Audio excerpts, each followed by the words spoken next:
wonder if Titania be awake. Then what it was that next came in her eye, which she must dote on in extremity. Here comes my messenger. How now, mad spirit? What night rule about this haunted grove? My mistress with the monster is in love.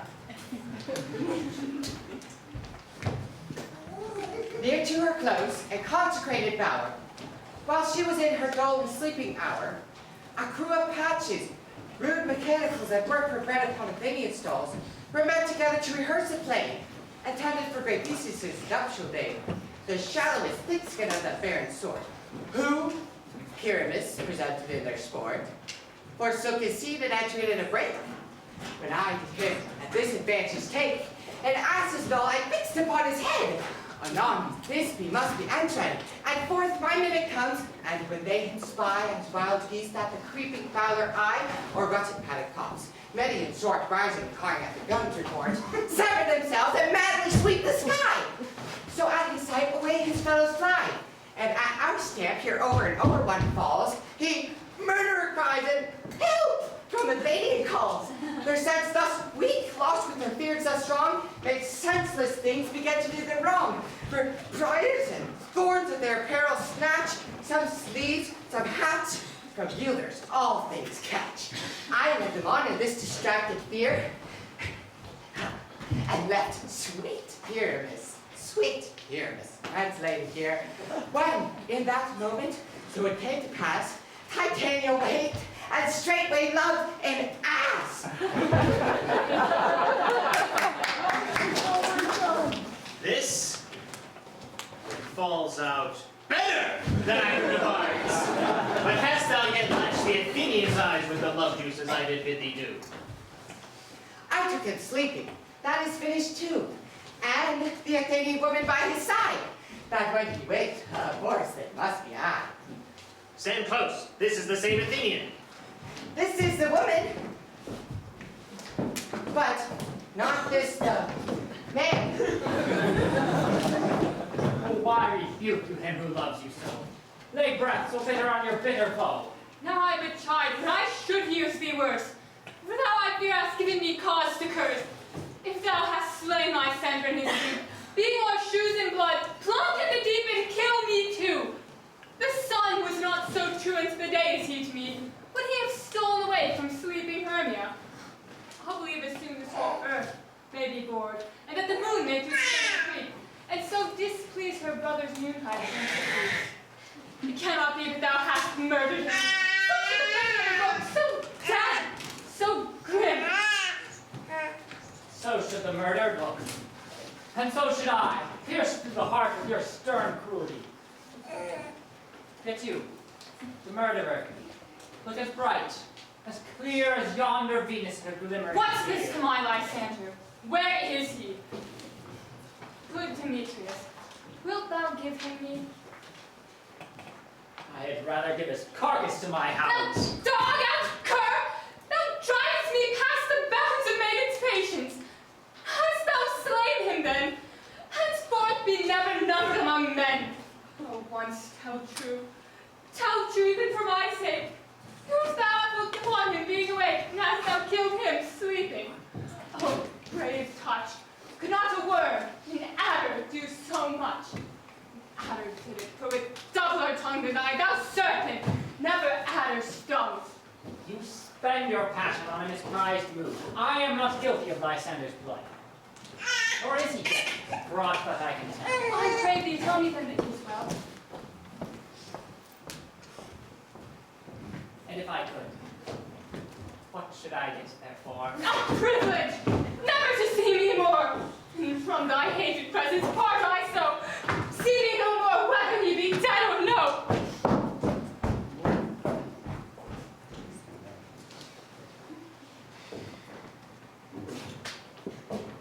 There is no following her in this fierce vein. Here therefore for a while I will remain. And so sorrow's heaviness doth heavier grow, for debt that bankrupt sleep doth sorrow owe,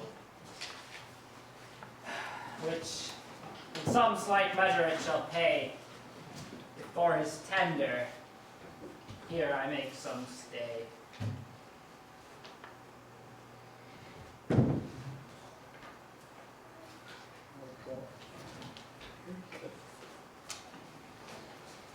What hast thou done? Thou hast mistaken quite, and laid the love juice on some true love sight. Of thy misprison must perforce ensue some true love turned, and not a false turned true. Then fate o'errules that one man holding troth. A million fail confounding oath and oath.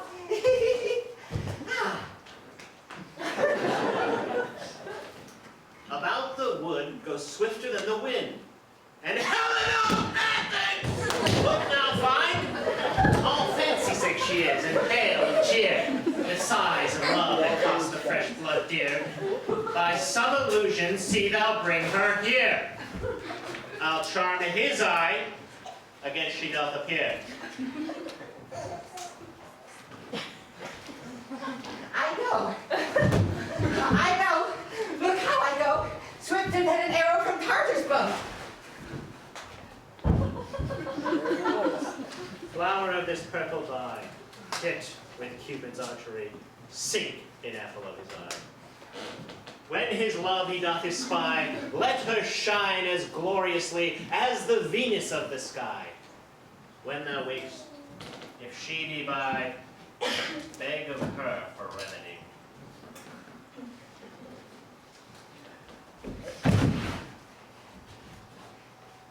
Captain of our fairy band, Helena is here at hand.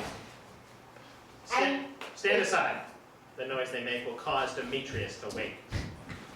Then we'll at two at once woo one.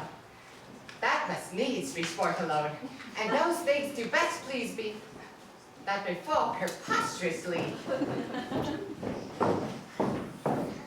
Why should you think that I should woo in scorn? Scorn and derision never come in tears. Look, when I vow, I weep. And vows so born in their nativity all truth appears. How can these things in me seem scorn to you? Bearing the badge of faith to prove them true. You do advance your cunning more and more when truth kills truth. Oh, devilish holy phrase. These vows are Hermia's. Will you give her o'er? Wait, over the oath, and you will nothing lay. Your vows to her and me put in two scales will even weigh, and both as light as tails. I had no judgment when to her I swore. None. In my mind now you give her o'er. Demetrius loves her, and he loves not you.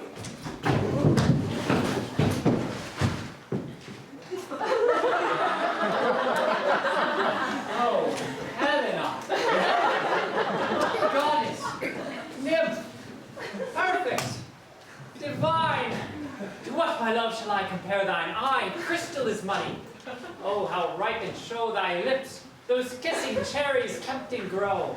That pure congealed white, high tourist snow, fanned with eastern wind, turns to a crow when thou wilt take thy hand. Oh, let me kiss this princess of dear white, this seal of bliss. Right! Well, I see you all are bent to set against me for your merriment. If you were civil and knew courtesy, you would not do me thus much injury. Can you not hate me, as I know you do? But you must join in souls to mock me too? To vow and swear and super praise my parts when I am sure you hate me with your hearts. You both are rivals and love Hermia. And now both rivals to mock Helena? A trim exploit, a manly enterprise to conjure tears up into poor maid's eyes with your derision.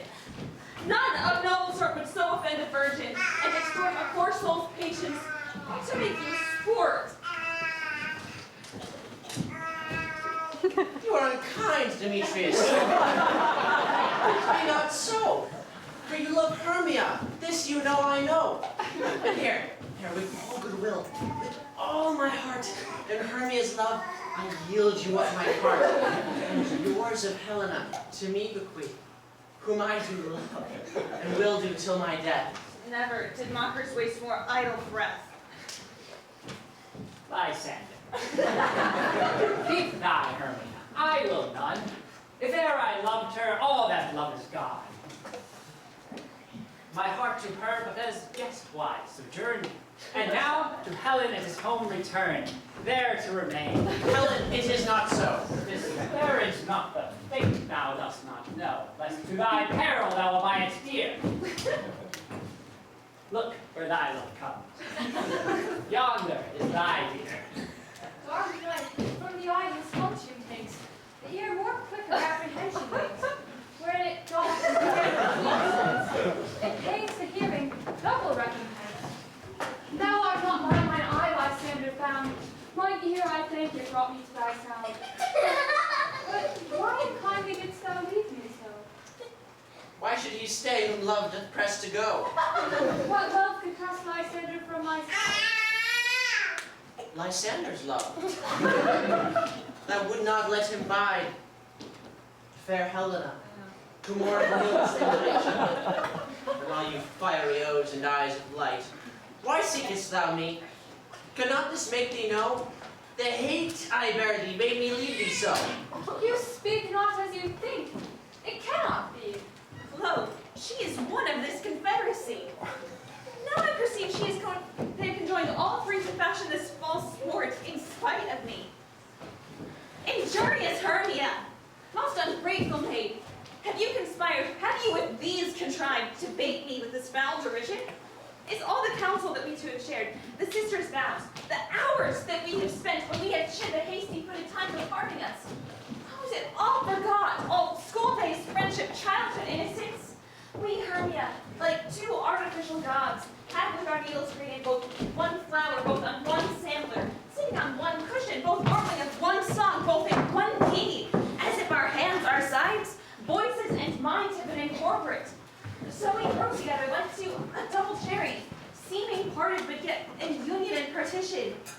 So with two seeming bodies but one heart, two at the first like coats of heraldry, due but to one and crowned with one crest. And will you rent our ancient love asunder to join with men in scorning your poor friend?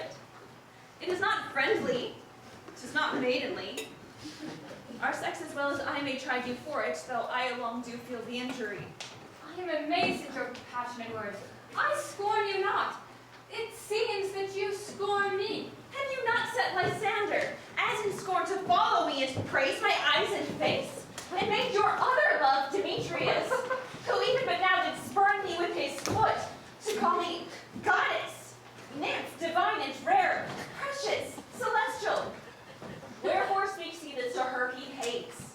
And wherefore doth Lysander deny your love, so rich within his soul, and tender me, forsooth, affection, but by your setting on, by your consent?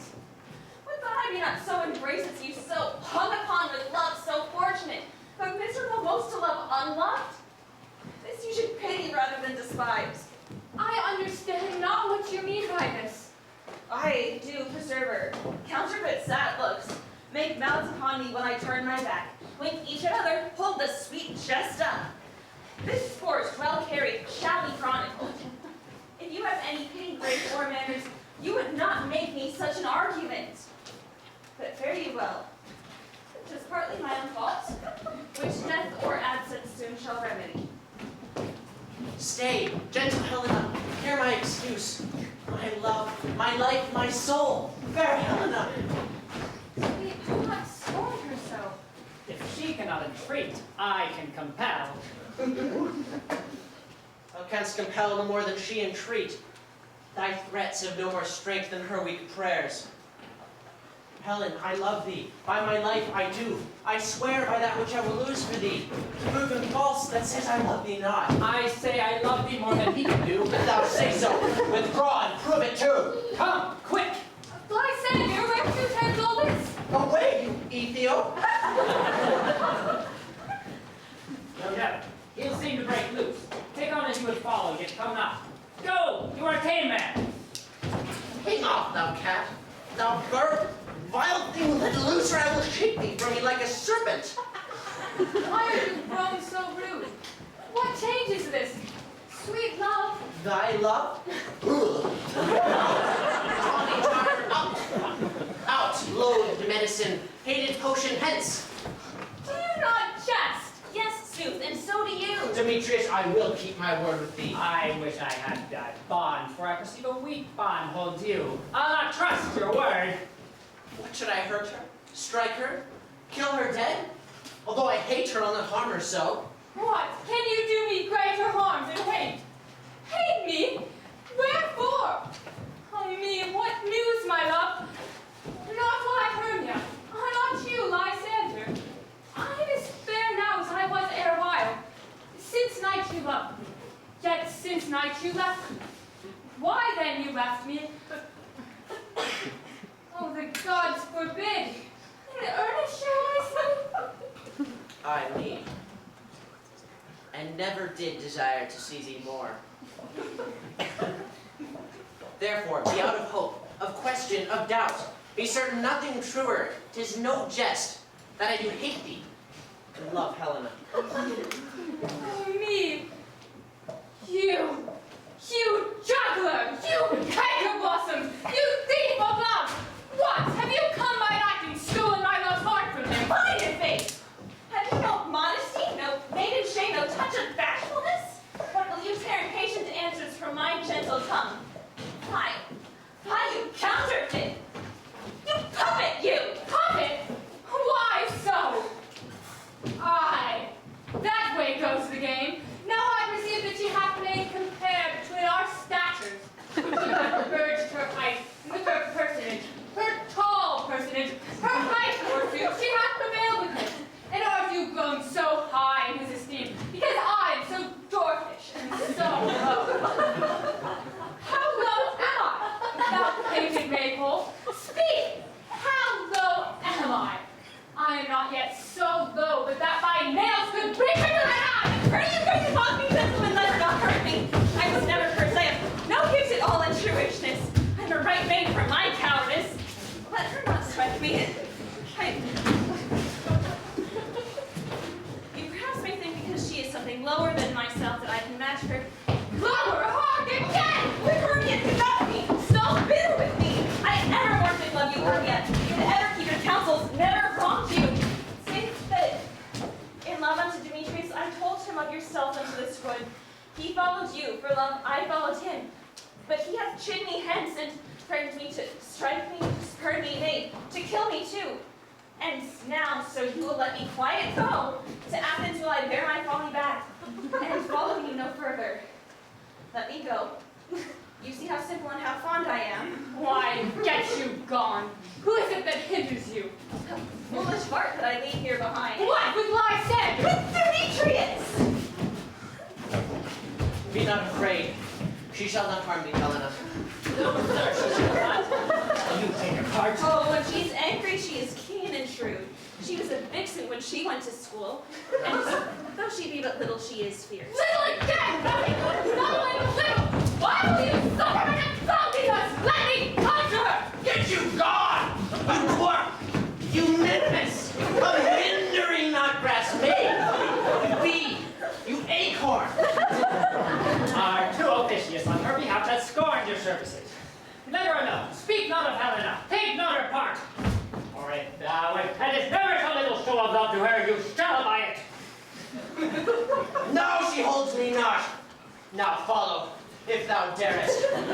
Try and for mine is most in Helena. Follow.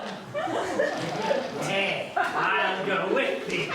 Cheek by Jove.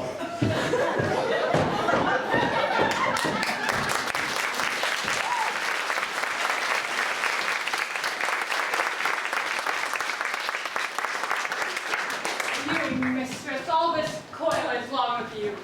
Nay, go not back. I will not trust you, nor longer stay in your cursed company. Your hands than mine are quicker for a fray. My legs are longer, though, to run away. I am amazed and know not what to say.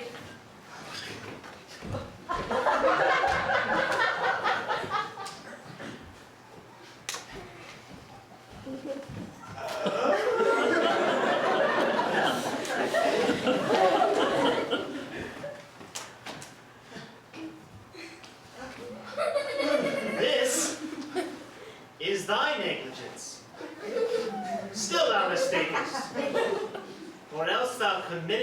my knaveries willfully. Believe me, King of Shadows, I mistook. Did not you tell me I should know the man? One Lithuanian garment he had on, and so far blameless bruised by enterprise, that I have made it anointed and Lithuanian times. Now seest these lovers seek a place to fight. High there, Robin, overcast the night. The starry welkin cover thou anon with drooping fog as black as Acheron. And look thou lead these testy rivals so astray that one come not within the other's way. Sometime shall Lysander frame thy tongue, and stir Demetrius up to bitter wrong. And sometime rail thou like Demetrius, and from each other look thou lead them thus, till o'er their eyes death counterfeiting sleep, with leaden legs and battened wings doth creep. Then crushed this herb into Lysander's eye. Liquor hath this virtuous property, to take from thence all error in his might, and make his eyeballs roll with wanton sight. When they next wake, all this derision shall seem a dream, and fruitless vision. Then back to Athens shall the lovers wend, with leave to date till death shall never end. Whilst I in this affair do the employ, I'll to my queen and beg her Indian boy. And then I will her charmed eye release from monster's view, and all things shall be peace. My very lord, this must be done with haste. For night's swift dragons cut the clouds full fast, and yonder shines Aurora's harbinger, at whose approach ghosts, wandering here and there, troop home to churchyards. Damned spirits all, that in crossways and floods have burial, already to their burning beds have gone. Or fear lest they should look their shames upon, they ruefully themselves exile from light, and muster by concert black-browed night. But we are spirits of another sort. I, with the morning's love, have oft made sport, and like a forest where the groves may tread, even to the eastern gate all fiery red. But notwithstanding haste, make no delay. We may effect this business yet ere day.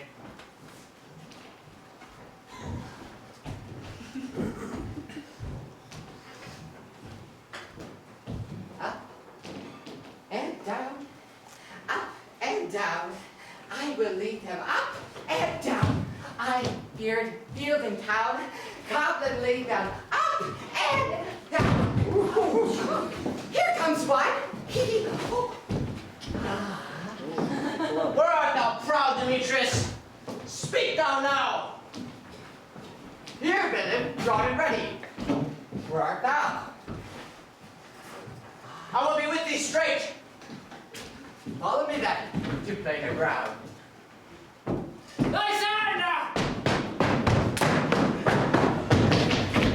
Now run away! Thou coward, thou fled! Behind some bush!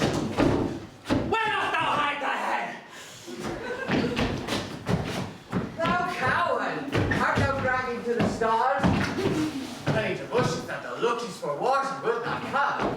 Come, retreat, come, thou child. I whip thee with a rod, he is the child that draws the sword on thee. I shall dare! Follow my voice, we'll try to land you here.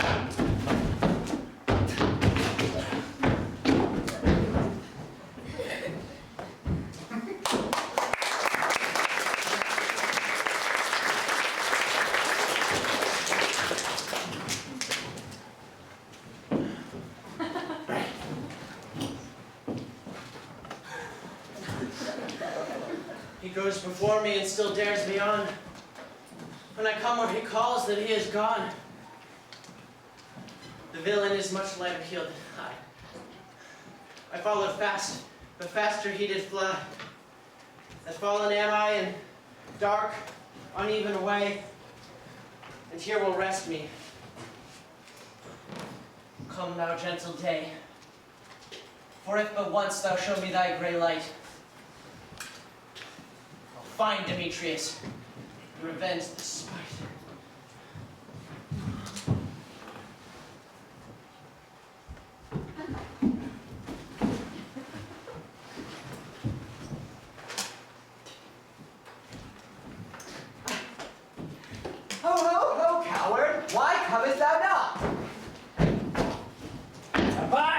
outcast. Well, I want thou runnest before me, shift me every place, and darest not stand or look me in the face. Where art thou now?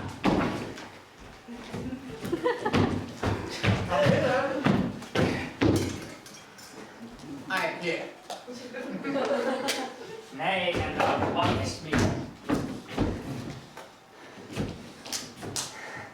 Thou shalt fly the steer if ever I thy face by daylight see.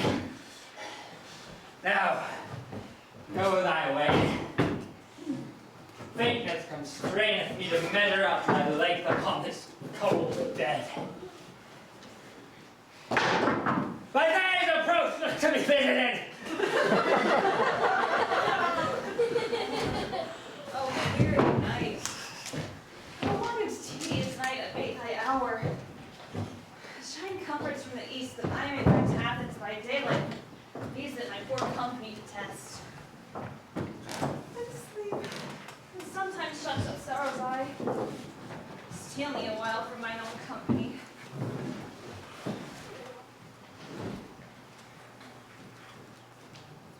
Yea, but three. Come one more.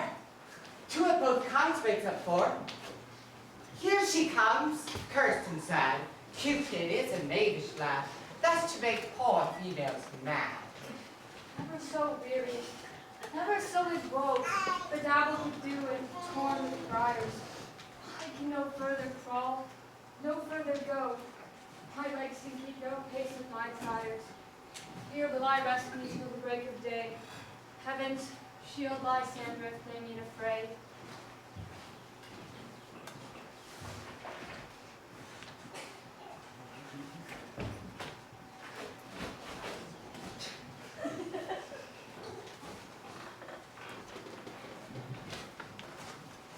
On the ground, sleep sound. I'll apply to your eye, gentle lover, remedy. When thou wakest, let love forbid, sleep his seat on thy eyelid.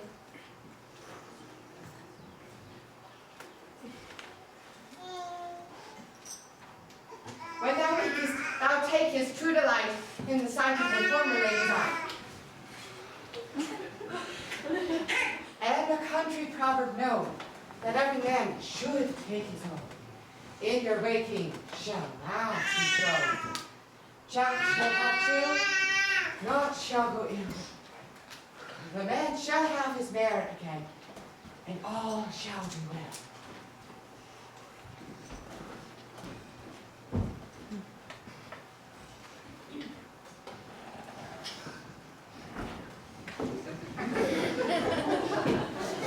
Come, sit thee down upon this flowery bed, while I thy amiable cheeks do void, and stick musk roses in thy sleek smooth head, and kiss thy fair large ears, my gentle joy. Where's Peas Blossom? Ready?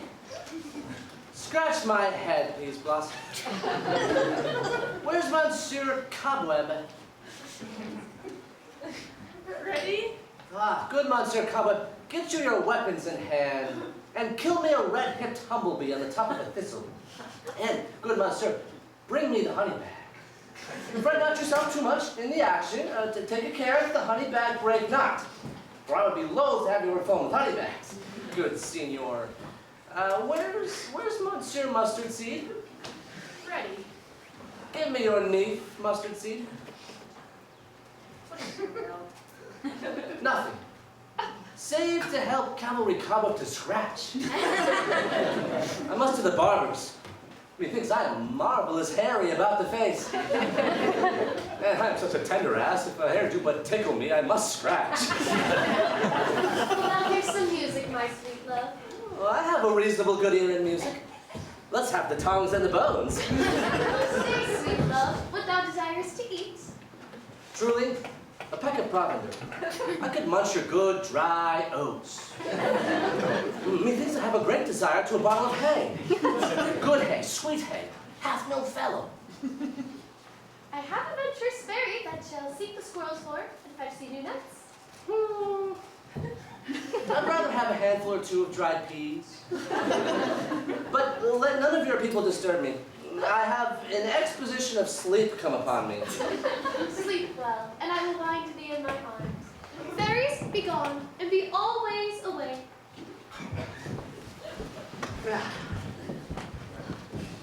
So doth the woodbine, the sweet honeysuckle, gently entwist the female ivy stone, and rings the bargy fingers of the elm. Oh, how I love thee! How I do love thee!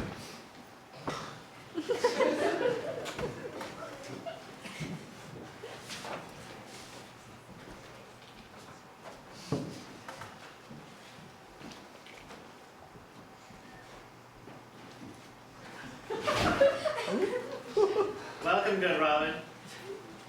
Seest thou this sweet sight? Her dotage now I do begin to pity. For meeting her of late behind the wood, seeking sweet favors for this heedful fool, I did upbraid her and fall out with her. For she his hairy temples then had crowned with coronet of fresh and fragrant flowers. And when I had at my pleasure taunted her, and she in mild terms begged my patience, I then did ask of her her changeling child, which straight she gave me, and her fairy sent to bring to my bower in fairyland. And now I have the boy, I will release this hateful imperfection from her eyes. And gentle puck, take this transformed scalp from off the Athenian swain, that he awaking when the other do may back to Athens all again repair, and think no more on this night's accidents, but as the fierce vexations of a dream. But first I will release the fairy queen. Be as thou was wont to be, see as thou was wont to see. Dian's bud or Cupid's flower has such strength and blessed power. Now, my Titania, wake you, my sweet queen. What visions have I seen? Methought I was enamored of an ass. There lies your love. Oh! Can these things to pass? Oh, how mine eyes do loathe his visage now. Silence a while. Robin, take off this head. Titania music sound, and strike more dead than all the common sense of all these five that sleep. Music, whole music, such is charm and sleep. Now when thou makest what thine own fool's eyes peep. Come, my queen, take hands with me, and rock the ground whereon these sleepers be. Now thou and I are new in amity, and will tomorrow midnight solemnly dance in Duke Theseus' house triumphantly. There shall all the faithful pairs of lovers be wedded, with Theseus, all in jollity. Come, my lord, and in our flight, tell me how it came this night that I sleeping here was found with these mortals on the ground. Fairy king, attended mark. I can hear the morning lark. Then my queen in silence said, trip we after the night's shade. We the globe can compass soon, swifter than the wandering